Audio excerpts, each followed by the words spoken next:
il aura fallu 13 longues années. Et un silence que beaucoup croyaient définitif. Mais aujourd'hui, Romina Power brise enfin la glace, révélant une vérité que personne n'aurait osé imaginer. Non, l'amour de sa vie n'a jamais été celui que le grand public pensait.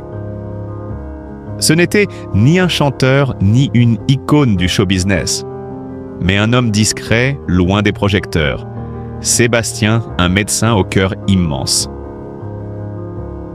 Dans le tourbillon médiatique qui entoure la vie de Romina Power depuis des décennies, entre les flashs aveuglants, les passions déchirées et les drames familiaux, cette confession a l'effet d'un séisme. Car Romina, cette femme que l'on croyait à jamais marquée par son passé tumultueux avec Albano, ose aujourd'hui tourner la page. Et ce n'est pas un geste anodin. C'est un acte de rédemption, un sursaut d'authenticité, une main tendue vers ce que l'on croyait perdu à jamais, l'amour véritable.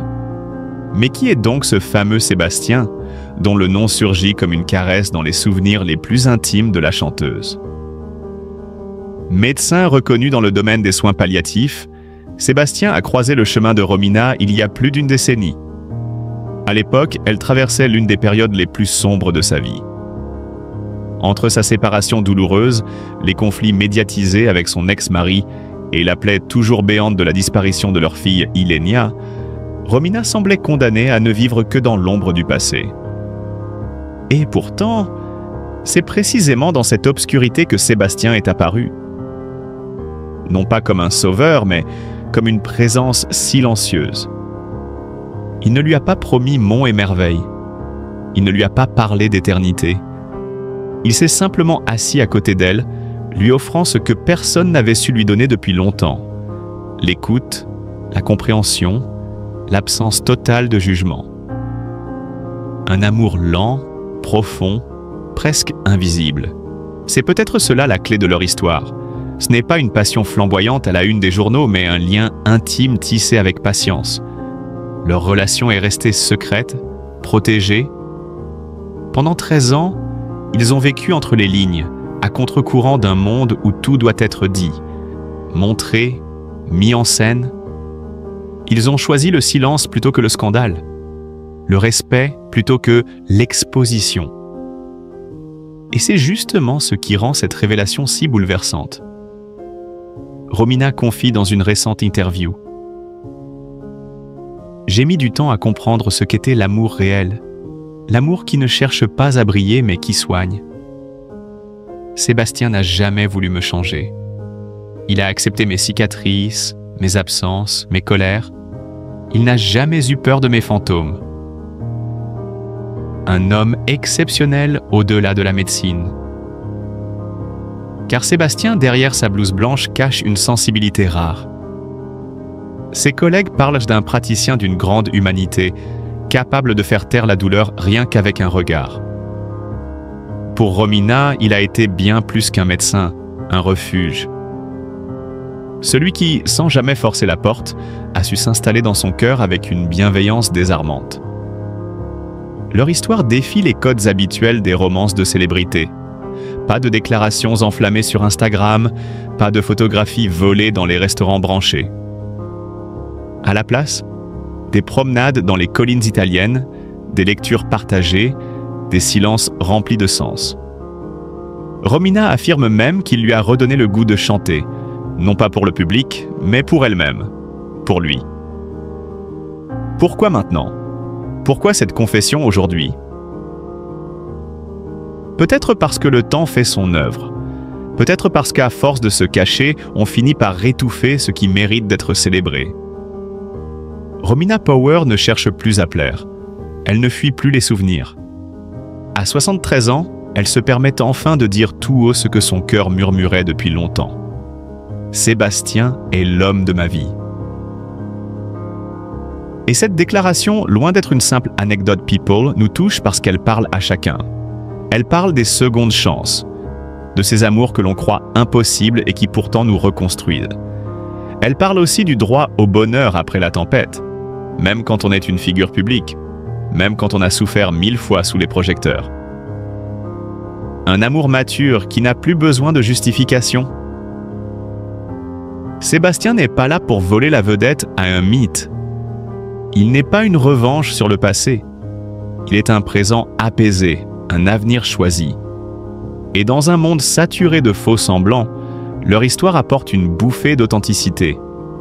Romina Power, longtemps réduite à ses blessures médiatisées, nous prouve qu'il n'est jamais trop tard pour aimer.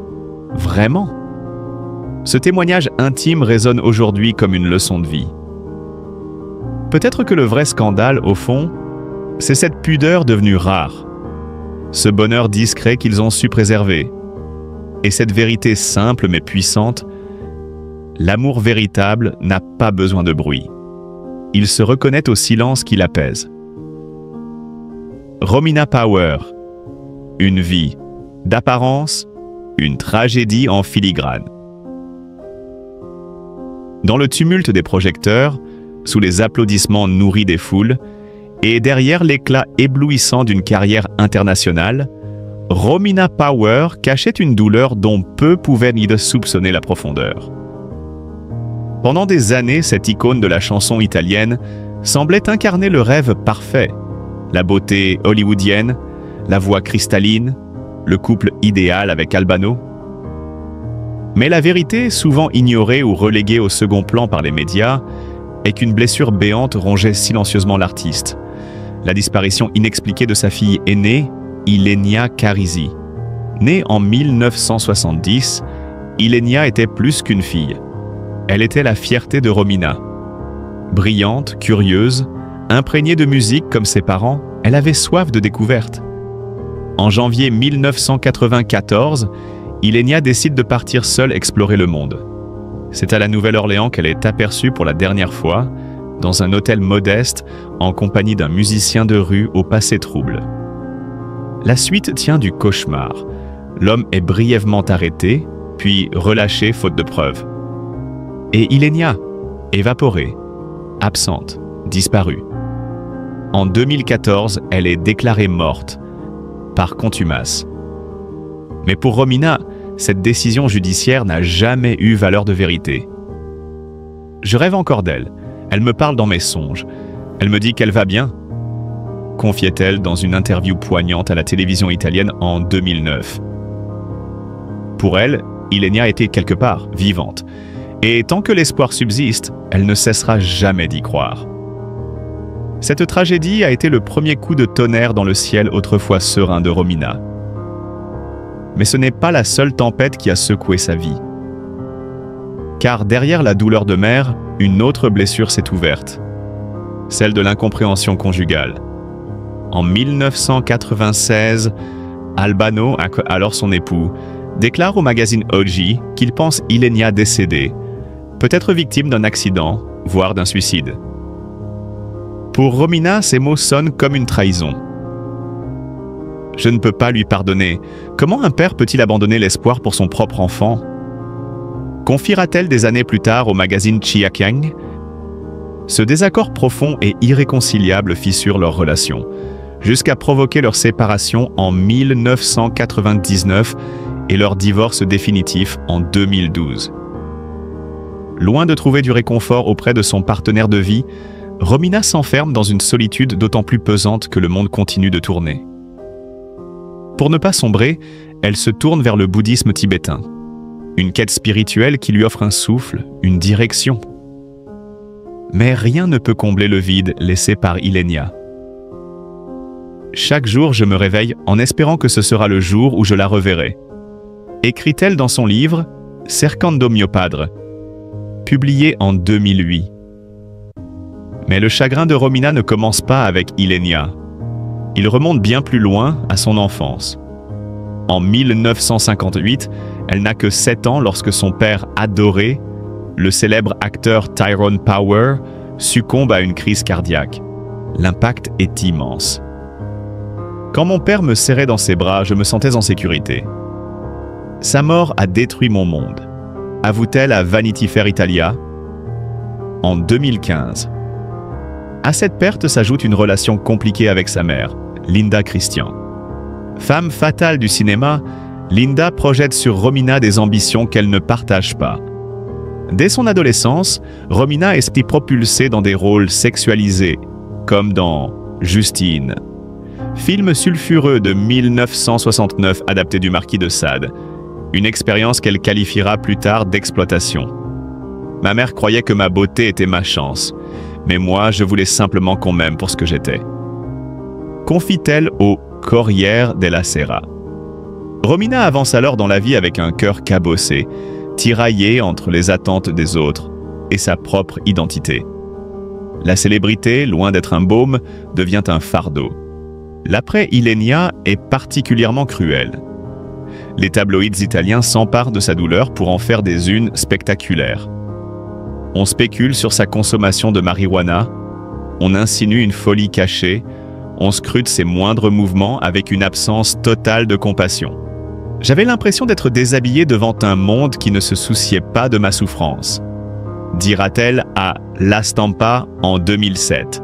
Exaspérée, épuisée, elle quitte l'Italie en 2007 pour s'installer à Sedona, en Arizona. Là, dans le désert rouge, elle espère trouver enfin un peu de paix. Mais même ce havre ne la protège pas entièrement. En 2008, sa mère est diagnostiquée d'un cancer du côlon.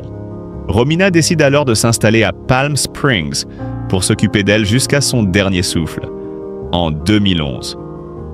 Nous n'étions pas toujours sur la même longueur d'onde, mais sa mort m'a bouleversé. J'aurais voulu avoir plus de temps avec elle. Confie-t-elle au magazine People en 2012. Face à cette succession de pertes, Romina Power se révèle dans une autre dimension. Celle d'une femme brisée mais résiliente, blessée mais lucide. Son parcours artistique, commencé très jeune dans des comédies italiennes légères, s'est ensuite teinté d'une profondeur qui reflète ses blessures. Loin de l'image de carte postale véhiculée par Albano et Romina Power, elle est aujourd'hui une figure à part entière, complexe, humaine, tragique et admirable. Son histoire est celle d'une star, mais surtout celle d'une mère, d'une fille, d'une femme confrontée à l'impensable et contrainte de survivre malgré tout. Sa force ne réside pas dans l'oubli ou dans le pardon facile, mais dans sa capacité à porter cette douleur et à la sublimer, sans jamais renier la vérité de son cœur. Romina Power, l'étoile blessée qui n'a jamais cessé de chercher sa vérité. Il y a des destins qui, dès le départ, semblent écrits pour briller. Celui de Romina Power en fait partie. Née dans le tourbillon de la célébrité hollywoodienne, fille du mythique Tyrone Power, elle aurait pu se contenter de porter un nom. Mais Romina a toujours voulu bien plus. Elle voulait exister par elle-même. Elle voulait créer, être libre, être entendue. Et c'est justement cette quête d'indépendance artistique et spirituelle qui, tout au long de sa vie, a alimenté à la fois ses plus grands triomphes et ses blessures, ses molles les plus profondes. À peine âgée de 16 ans, la jeune Romina est propulsée sous les projecteurs du cinéma italien. En l'espace de 3 ans, elle tourne dans Nel Sole, 1967, Lauro del Mondo, 1968 et Pensando a te, 1969, aux côtés d'un jeune chanteur au charisme magnétique, Albano Carisi. Le public est séduit, le couple à l'écran devient couple à la ville. Mais derrière le succès, une fissure commence à apparaître. En 1969, alors qu'elle n'a que 18 ans, Romina accepte un rôle risqué dans Justine, de Sade, un film sulfureux inspiré de l'univers du Marquis. Ce choix, loin de l'innocence des comédies musicales qu'elle avait tournées auparavant, déclenche un tollé. Le film est interdit en Italie. Le Vatican monte au créneau et sa propre mère la critique publiquement. Blessée, étouffée, elle confiera plus tard « Je ne veux pas être un symbole sexuel. Je veux être respectée pour mon talent. » Une déclaration qui sonne comme un manifeste d'émancipation. Mais c'est dans la musique que Romina va trouver sa voix. En 1975, elle forme avec Albano le duo Albano and Romina Power. Une fusion parfaite. La puissance vocale d'Albano se marie à la douceur mystique de Romina. Ensemble, ils enchantent l'Europe et l'Amérique latine avec des titres comme Felicita, 1982, Charazane, 1984, ou encore Sempre Sempre. Ils participent 2 fois à l'Eurovision, en 1976 et en 1985, atteignant à chaque fois la 7e place. En tout, 28 albums, des millions d'exemplaires vendus et une reconnaissance internationale. Le rêve semblait intact, mais les coulisses racontent une autre histoire. Derrière les paillettes, la douleur silencieuse d'une femme tiraillée entre son image publique et ses aspirations profondes. La disparition tragique de leur fille Ilenia en 1994 marque un tournant irréversible. Le couple explose. La scène se vide.